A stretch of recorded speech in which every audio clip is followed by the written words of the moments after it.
Bernard Tomic, thank you so much for your time on wearetennis.com. But my first question to you is name. Tomic is correct, more correct, but you'd rather be Tomic, correct? Yeah, that is correct, yeah. Any reason for that? No, I mean, down in Australia, they say a lot of Tomic, and they struggle to pronounce the, Djokovic, Tomic. So, I'm an Aussie now, so if I can change my name, it's good. That's fair enough. Now, is tennis everything to you?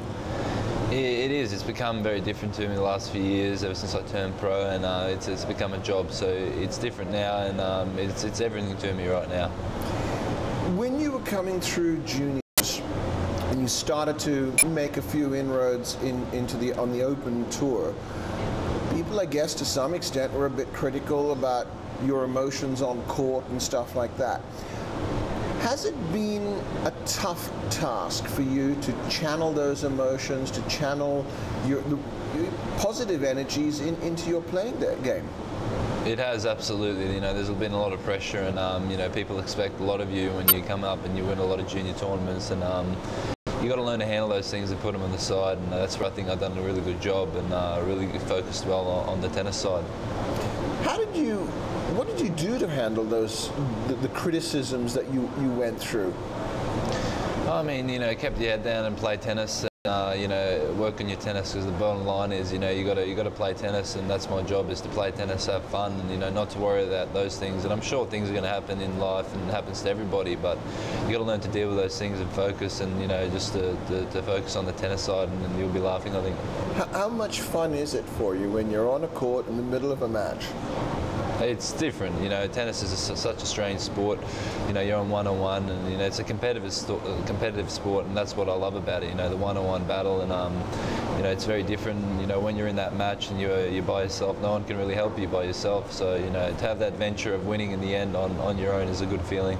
As far as your career is concerned, what is the end goal for you? What do you want to get out of tennis the most? Just to make a name for myself, so people remember as that person, and to look up to Roger, someone like that, where everyone speaks of his name. If I can have anything like that in my lifetime, it would be great. What's the best piece of advice you've been given, and who gave you that advice? Well, my dad probably just gave me the best advice, and probably said, work hard, good things come when you work hard. Have you come down from the Wimbledon cloud? What's that? Have you come down from the clouds of Wimbledon? I have, it's been a time after that, so, there's a lot of things now that I've have to work on, those things will happen. You're not going to play well, you're going to play bad, and, as long as you know what you're doing, I think you'll be good. When you were going through those rounds and came through the as you even admitted, you could have lost in that final round of qualifying in Wimbledon.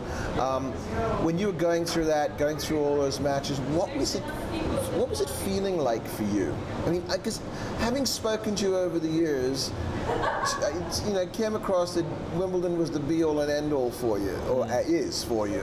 So what was it feeling like when you were going through those rounds at the All England?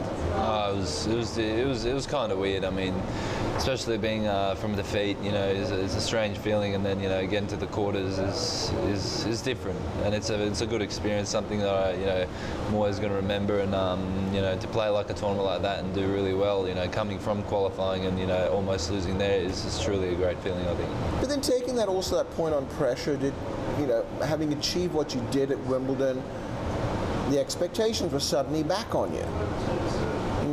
Experience help from what you've had to deal with in the past with pressures?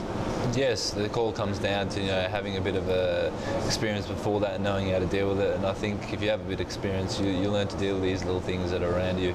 It's given you a taste of a lot more what you want, hasn't it? It has, absolutely, and it's given me the opportunity to play against better guys now, and to see where my level's at, and hopefully be up there one day.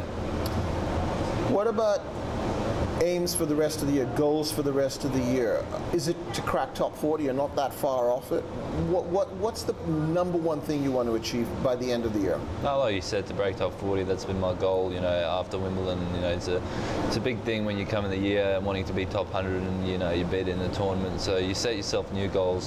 I think I'm doing well. I've got a few more tournaments left, and I've got to go out there in the next few tournaments and really, push my game and, get that ranking up, I think.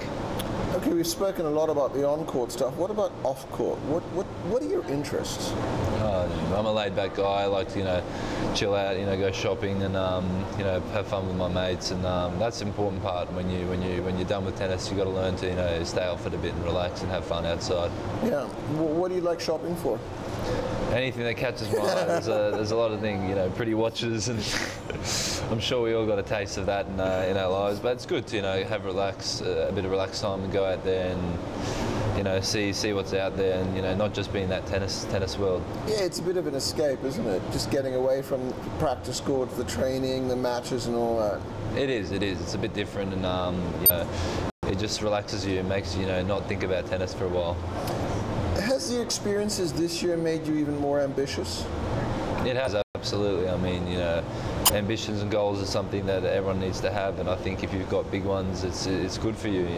You're never gonna. Everyone wants to think you're gonna win a massive tournament or become number one in the world, but not many do. So, as long as you think like that, have the attitude and work hard, you never know what can happen.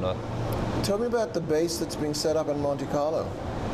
Yeah, well, in Monaco, I've gone there because tennis is a tough sport with travel, and Australia's so far away. So to have a home like Monaco now is really good, and it's really good when I'm in Europe and for the whole part of the year. Are you able to spend a reasonable amount of time there, or what? I do. I mean, I'm going there now in a few weeks, so as long as I'm there, I've got time, and I'm in Europe and I'm around those places. I always, go back to my home there, and it's a good feeling knowing that you don't have to travel a long way. Now, obviously, with all the focus on Wimbledon and some of the other results this year, there's more attention on Bernard Tomic. What about the fans? There is. I mean, ever since I've done well, I've set new goals to play really good, and to all my fans out there, I hope I can improve and keep getting my game up and make you guys happy. Fair sex chasing you now? I think so. Any standouts? A few. What about putting you on the spot? Oh no, they do. A few. So, okay, now when you go home at the end of the year, back to Australia, back to Queensland, what would you do? I mean, is it just going to be a case of first week, 2 weeks, just chill out? Will you start training straight away? What's the thought process? Well, after these tournaments, the year will be done for me after in Basel or Paris, and that's when I come back to Australia, and have a few weeks off and get ready for the start of the summer at the Australian Open, and have a good few months down there. And Bennett, final question. With the Australian season just really around the corner, it's not that far off, what have you set your sights on? I have a big goal, but I'm afraid to say it. But if I play well and I'm healthy for that tournament, I think I can do really well. So when that tournament comes, I'm hoping to do really good, and hope everyone can support me. Bernard Tomic, thank you so much for your time. Good luck with what's coming around, and I look forward to seeing you around the tour soon. Thank you. Thanks, guys.